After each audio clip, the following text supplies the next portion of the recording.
YouTube, welcome back to my channel. ఈరోజు కూడా ఒక మూవీ గురించి మాట్లాడుతున్నాను. థంబ్నెయిల్ చూసి మీకు అర్థమై ఉంటుంది. కొన్ని మూవీస్ మనల్ని థియేటర్ సీట్ ఎడ్జ్లో కూర్చొని ఆ బ్లడ్ రష్తో ఎంజాయ్ చేస్తాం. కానీ కొన్ని మూవీస్ మనం సీట్లో ఇలా నిండుగా కూర్చొని ఒక సాటిస్ఫైడ్ ఫీలింగ్తో హోల్ మూవీ, ఒక 2 hours మూవీ ఒక స్మైలింగ్ ఫేస్తో సాటిస్ఫైడ్ ఫీల్తో చూస్తాం. అట్లాంటి కొన్ని మూవీస్లో ఈ ముత్తయ్య మూవీ ఒకటి. ఈ Muthayya movie UK Asian film festival in లండన్లో ప్రీమియర్స్ వేశారంట.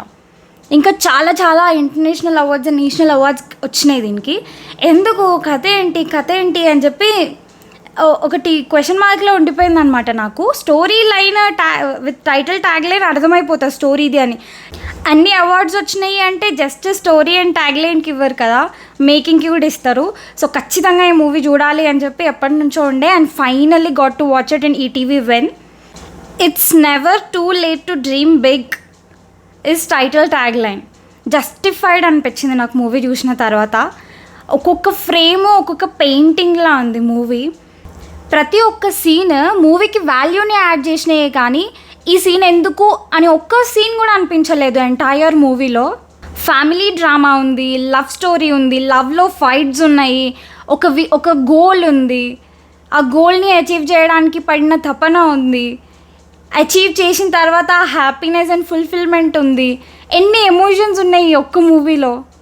చిన్నప్పుడు మేము ఉండేది వనపర్తి, అక్కడ నుంచి మా అమ్మమ్మ వాళ్ళ ఊరు పాన్గల్, ఒక 10-15-12 కిలోమీటర్స్ సంథింగ్ ఉంటుంది. బస్సులో వెళ్ళేదాన్ని అనమాట. అట్లా రైనీ సీజన్ అయిపోయి వింటర్ స్టార్ట్ అయ్యి ఆ మిడ్లో ఆ కొండలు, ఆ గ్రీనరీ అదంతా చూసి నేను అనుకునేదాన్ని, ఈ సినిమా వాళ్ళు పిచ్చోళ్ళా అన్ని కోట్లు లక్షలు పెట్టి ఎక్కడెక్కడో లొకేషన్లోకి వెళ్ళి మూవీస్ తీసొస్తారు. ఇక్కడ చూడండి ఎంత మంచి లొకేషన్స్ ఉన్నాయి, ఇక్కడికి వచ్చి ఒక్కసారైనా షూటింగ్ చేయొచ్చు కదా అని ప్రతిసారి అనుకునేదాన్ని నేను.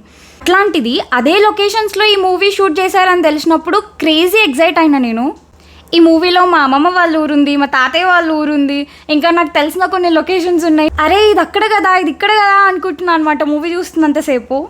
డిఓపి దివాకర్ మణి గారి గురించి మాట్లాడుకుందాము. ఆయన చాలా పెద్ద పెద్ద మూవీస్ చేశారు. ఇది ఒక చిన్న ఫిలిం అయినా కూడా ఆయన పెట్టిన ఫ్రేమ్స్ ప్రతిదీ ఒక ఆర్ట్ లాగా అనిపిస్తుంది అనమాట. యాక్టర్స్ గురించి వస్తే సుధాకర్ రెడ్డి గారు అండ్ అరుణ్ రాజ్ గారు.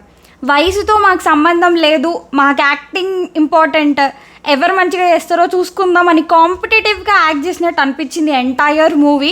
వాళ్ళు ఎక్కడా కాంప్రమైజ్ కాలేదు, మీ క్యారెక్టరా నా క్యారెక్టరా అన్నట్టు చేశారనమాట.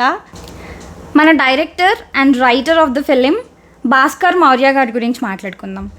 ఈయన గురించి మాట్లాడడానికి నాకు చాలా ప్రౌడ్గా ఉంది. ఎందుకంటే he's from Wanaparthy, I'm from Wanaparthy. So నేను ఉండే ప్లేస్ నుంచి ఇంత గొప్ప డైరెక్టర్ ఉన్నారు అని చెప్పుకోవడానికి చాలా ప్రౌడ్గా ఉంది నాకు. సార్ ఏమన్నా విజన్ మీ మూవీ. అసలు మీరు రాయడం ఎట్లా రాసారో నాకు అర్థం కావట్లేదు. ఏ ఒక్క సీన్ కూడా యూజ్లెస్గా అనిపించలేదు, ఎక్కడ కూడా డిస్ట్రాక్టివ్గా లేదు.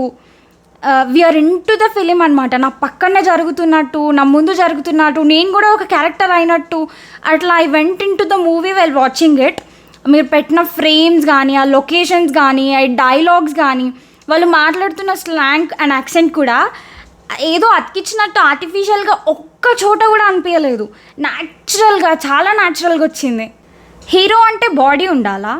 హీరో అంటే హీరోయిన్ ఉండాలా? హీరో అంటే గాల్లో ఎగిరి ఫైట్లు చేయాలా? కాదు. హీరో అంటే అలా కూడా ఉండొచ్చు, హీరో అంటే ముత్తయ్యలా కూడా ఉండొచ్చు. నన్ను అడిగితే ముత్తయ్యనే నాకు పెద్ద హీరో. కళకి వయసుతో సంబంధం లేదు. నేను కూడా ఈ ఏజ్లో ఇప్పుడు యూట్యూబ్ స్టార్ట్ చేయకుండా ఉండింటే నా 60sలో అమ్మలక్కల్ని వేసుకొని చెట్టు కింద కూర్చొని ముచ్చట్లు పెట్టేదాన్నేమో, బికాజ్ ఐ లవ్ టాకింగ్ కాబట్టి. భాస్కర్ మౌర్య గారు మీ వే ఆఫ్ మూవీ మేకింగ్కి, మీ వే ఆఫ్ సీన్ బిల్డింగ్కి, మీ way of dialogue writing and డెలివరీకి, మీ వే ఆఫ్ ఫ్రేమ్ సెట్టింగ్కి నేను పెద్ద ఫ్యాన్ అయిపోయినా. మీ నుంచి ఇంకా గొప్ప గొప్ప సినిమాలు వస్తాయని మాకు ఎక్స్పెక్టేషన్స్ ఎక్కడికో వెళ్ళిపోయినాయి ఈ మూవీతో. As some big hero said, RRR లాంటి గొప్ప మూవీ, ముత్తయ్య లాంటి గొప్ప మూవీ మన ఇండస్ట్రీ నుంచి రావడం is really a great thing. As Telugu film industry audience we're so lucky. ఇన్ని అవార్డ్స్ వచ్చినా కూడా this movie deserves more and more and more appreciation. అన్ని పాజిటివ్సే కాదు, దేనికైనా నెగిటివ్స్ కూడా ఉంటాయి. ఆ నెగిటివ్ సైడ్ ఒకవేళ ముత్తయ్య చనిపోయి ఉంటే ఉండేదేమో ఈ మూవీకి, కానీ మీరు అట్లా స్టోరీ రాయలేదు. ముత్తయ్య మూవీలో చనిపోకుండా లాస్ట్లో నేను ఇంకా 10-11 సినిమాలు చేయాలి కదరా అంటూ ఆ క్లోజింగ్ షాట్ ఉంది కదా ఎక్సెల్ మీద వెళ్ళేది, దట్ వాజ్ హైలైట్. ఆయన చనిపోయినందుకు I'm much more satisfied with the movie and the script. ఆయన చనిపోయి ఉంటే పక్క నేను డిసప్పాయింట్ అయ్యేదాన్ని. ఇట్లే మాట్లాడుకుంటూ ఉంటే నేను మూవీ స్టోరీ అంతా చెప్పేస్తా. అయినా ఆల్రెడీ ఒక స్పాయిలర్ ఇచ్చేసిన దట్ ముత్తయ్య చనిపోలేదు మూవీలో అని. But it's okay, hero movie end దాకా బ్రతికే ఉన్నాడు అంటే మూవీ హిట్ అని అర్థం. సో అందరూ ఈటీవీ విన్లో స్ట్రీమ్ అవుతున్న ముత్తయ్య మూవీ చూడండి, చూసి మీ రివ్యూస్ కూడా షేర్ చేయండి. All the best to director Bhaskar Maurya for your upcoming projects. Looking forward for more films from you. Thank you so much for watching my videos guys, and please do share my videos. నేను ఏ వీడియోలో చెప్పలేదు share చేయమని, అందుకే చేయట్లేదేమో. So ఇప్పుడు చెప్తున్నా, please do share my videos and like my videos and do subscribe to my channel. See you all in my next video. Bye bye.